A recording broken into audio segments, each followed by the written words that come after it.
So, good morning, students. Let's start our last chapter, that is unit number 6, protection. ठीक है, protection system. So, let us discuss कि हमारा जो power system protection है इसमें, so this chapter is the protection schemes. Last chapter. सबसे पहले हम लोग प्रोटेक्शन देखेंगे किसका, प्रोटेक्शन ऑफ फीडर्स का। तो जो हमारा प्रोटेक्शन ऑफ फीडर्स है उसमें सबसे पहला टॉपिक है ओवर करंट एंड अंडरफॉल प्रोटेक्शन। तो सबसे पहले हमको देखना होगा कि हम लोग किस तरीके से अपने ओवर करंट और अंडरफॉल प्रोटेक्शन स्कीम को किस तरीके से हम लोग पावर सिस्टम में इम्प्लीमेंट करते हैं। तो पहला हमको ये दो एलिमेंट्स, एक तो ओवर करंट और एक अर्थ फॉल प्रोटेक्शन सिस्टम, ये सबसे ज़्यादा एलिमेंट्री फॉर्म ऑफ प्रोटेक्शन है कभी भी थ्री फेज फीडर्स की जहाँ भी बात होगी। तो अलग अलग प्रकार के जो फीडर्स हैं वो ओवर करंट प्रोटेक्शन के लिए एम्प्लॉय किए जाते हैं। साथ साथ में एक डायरेक्शनल रिले भी रहता है जिसकी वजह से कोई भी प्रकार का डिस्क्रिमिनेशन इंटरनल फॉल्ट में पॉसिबल नहीं होता है। जैसे कि अगर हम लोग एप्लीकेशन ऑफ डायरेक्शनल रिले की बात करें पैरेलल फीडर्स के लिए, तो हम लोग देखेंगे कि देखिए यहाँ पर देखिए पैरेलल फीडर्स हैं दो, ठीक है। लोड साइड जिसमें देखिए हम लोग दोनों लोड साइड में हमने रिलेज को लगाया हुआ है और डायरेक्शनल एलिमेंट जो कि direction away from the bus bars भी है। Similarly the release played at the source side, देखिए रिलेज और भी सोर्स साइड में प्लेड है, उसको किसी भी प्रकार का डायरेक्शनल एलिमेंट की ज़रूरत नहीं होती, लेकिन लोड साइड की तरफ जो लगा हुआ हमारा रिले है उसको हम लोग को डायरेक्शनल एलिमेंट की आवश्यकता होती है। और अगर हम लोग रिंग मेंस की बात करें तो यहाँ पर देखिए कि किस तरीके से एक सिमिलर कंसेप्ट है जिसमें भी डिस्क्रिमिनेशन जो है वो नहीं है, रिंग मेन फीडर और freedom from both the sides का। और इसमें ऑब्जर्व कर सकते हैं कि जो रिलेज हैं वो बस के, देखिए यहाँ पर जो भी रिलेज हैं वो बस के आसपास लगे हुए हैं, कनेक्टेड हैं, ठीक। और do not have any directional feature, इसमें कहीं whereas rest of the buses respond to direction away from the source. It is a good practice to locate a fault where among different section of feeders and check whether the particular section only is isolated without disrupting the power flow. तो ये इसी कारण से directional element की ज़रूरत होती है। अब over current protection radial system की बात करें तो देखिए यहाँ पर हमारा ये है, देखिए यहाँ पर ये रिलेज कनेक्टेड है, यहाँ फॉल्ट ऑकर हो रहा है F1 F2 F3 F4, तो यहाँ पर हमारे डायरेक्शनल रिलेज कनेक्टेड होते हैं। अब हम लोग नेक्स्ट टॉपिक पे चलते हैं, इसको बोलते हैं pilot wire schemes for feeder protection. तो पायलट वायर स्कीम जो है फीडर प्रोटेक्शन सिस्टम की, ये सबसे इम्पोर्टेंट स्कीम है जब हम लोग फीडर प्रोटेक्शन की बात करते हैं। तो हमने देखा था डिफरेंशियल प्रोटेक्शन स्कीम में जब करंट एक एंड पे एंटर हो रहा है और दूसरे एंड से जब लीव कर रहा है तो उसको हम लोग कंपेयर करते हैं। पायलट वायर्स का काम क्या है, इनका बेसिक काम है कि वो रिलेज को कनेक्ट करें। अंडर नॉर्मल वर्किंग कंडीशंस दो करेंट्स हैं, at both the ends are equal दोनों, and pilot wires do not carry any current. Pilot wires किसी प्रकार करंट नहीं रखते और रिले जो है इनऑपरेटिव होते हैं। Under an internal fault condition the two currents at both the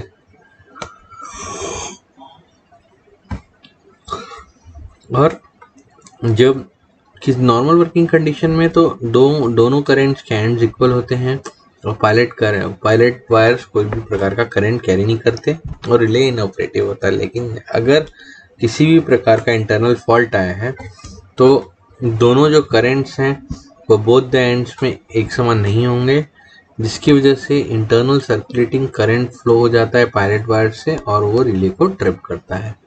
तो इस चीज़ को लेके हमारे पास जो स्कीम है, मेथड है, वो है Merz Price protection, voltage balance system और ट्रांसलेट स्कीम। तो चलिए सबसे पहले हम लोग देखते हैं Merz Price voltage balance system को। तो यहाँ पर देखिए एक 3 फेज फीडर का यहाँ पर डायग्राम है जो कि मर्ज प्राइस प्रोटेक्शन किस तरीके से हमारा क्रिएटेड है वो बताएगा। तो अंडर नॉर्मल कंडीशन जो करंट है entering the line at one and, एक एंड से जो लाइन पे एंटर कर रहा है वो किसके इक्वल है, फ्रॉम जो कि दूसरे साइड से लीव कर रहा है उसके, ठीक। Therefore equal and opposite voltages are induced in the secondaries of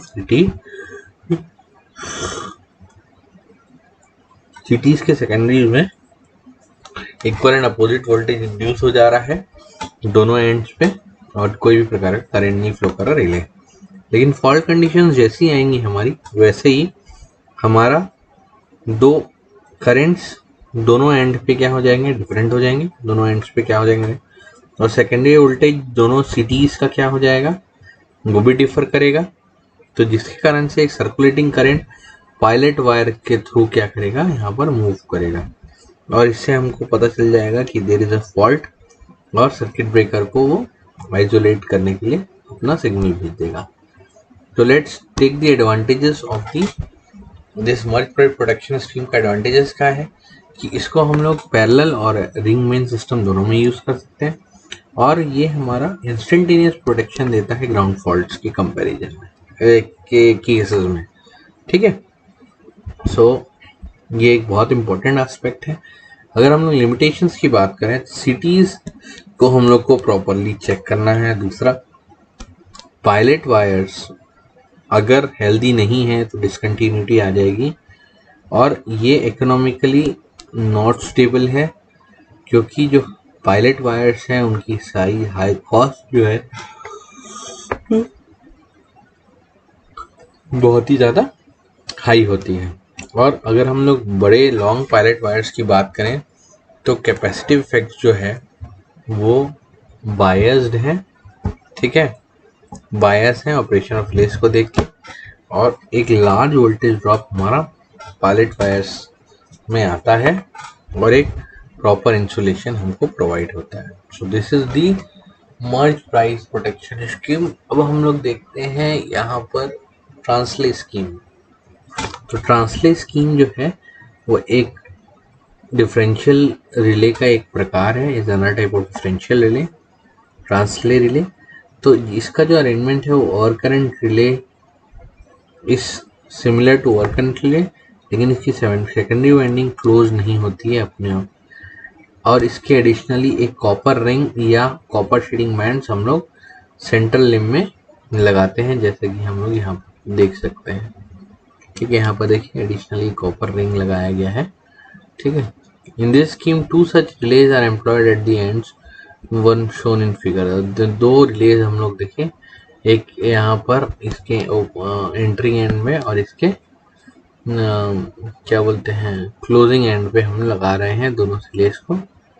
दोनों सेकेंडरीज जो है दोनों रिले के वो एक दूसरे से कनेक्टेड हैं और इनका कनेक्शन इस तरीके का है कि जो वोल्टेज इंड्यूस होता है दोनों सेकेंडरीज में वो एक दूसरे को अपोज करता है, और जो कॉपर कॉइल है used to compensate the effect of pilot wire. और ये जो कॉपर कॉइल्स हैं इसमें जो कनेक्टेड होते हैं कॉपर कॉइल्स कॉपर रिंग के द्वारा, ये क्या करते हैं, ये दोनों सेकेंडरीज का जो वोल्टेज है, ठीक है, तो इफेक्ट जो है उसको कंपनसेट करता है ताकि अनबैलेंस हमारा सिस्टम में एक अनबैलेंस सिस्टम नहीं रहे, ठीक है।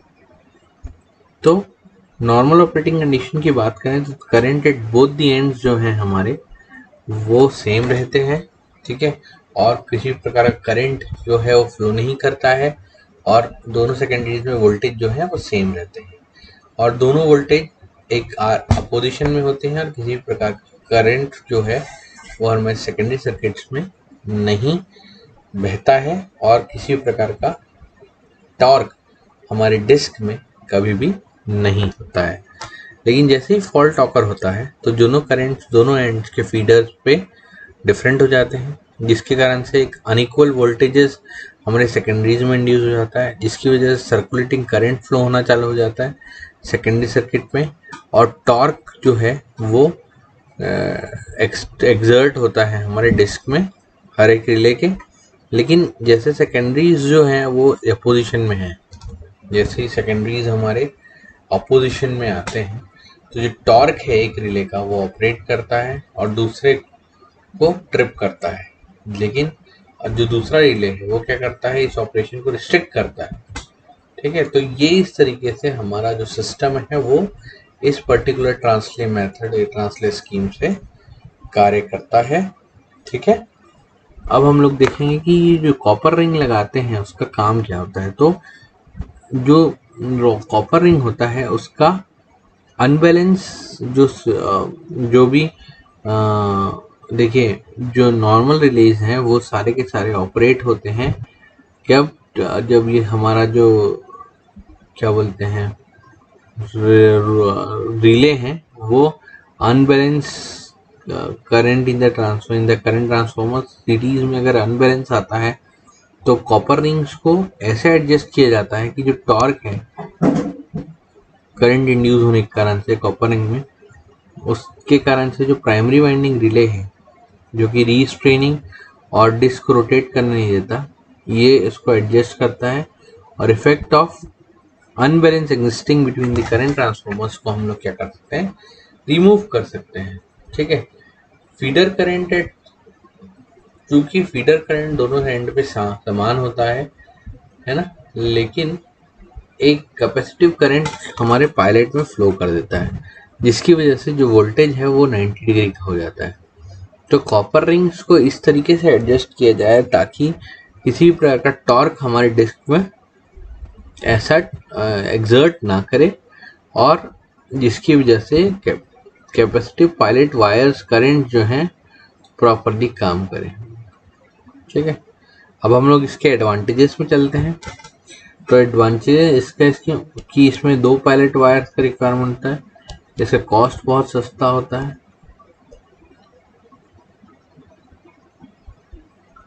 और ये है लास्ट की capacity effects of pilot wires जो हैं करंट्स हैं वो किसी प्रकार का इफेक्ट नहीं करते ऑपरेशन के लिए।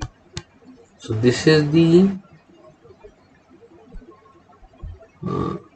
यही है हमारा ट्रांसले scheme of the power system. ठीक, अब हम लोग देखेंगे कि किस तरीके से जो है आप लोग का जो मेथडोलॉजी है उसके तहत आप लोग इस टाइप का चीज़ों को अक्सर एक देखते हैं। ठीक है, टिल देन थैंक यू। बाकी हम लोग नेक्स्ट लेक्चर में पढ़ेंगे। ठीक है, जिसमें हम लोग देखेंगे कि career current unit protection system के बारे में हम लोग देखेंगे। बहुत महत्वपूर्ण टॉपिक है as far as switchgear protection is concern. ठीक है, टिल देन थैंक यू।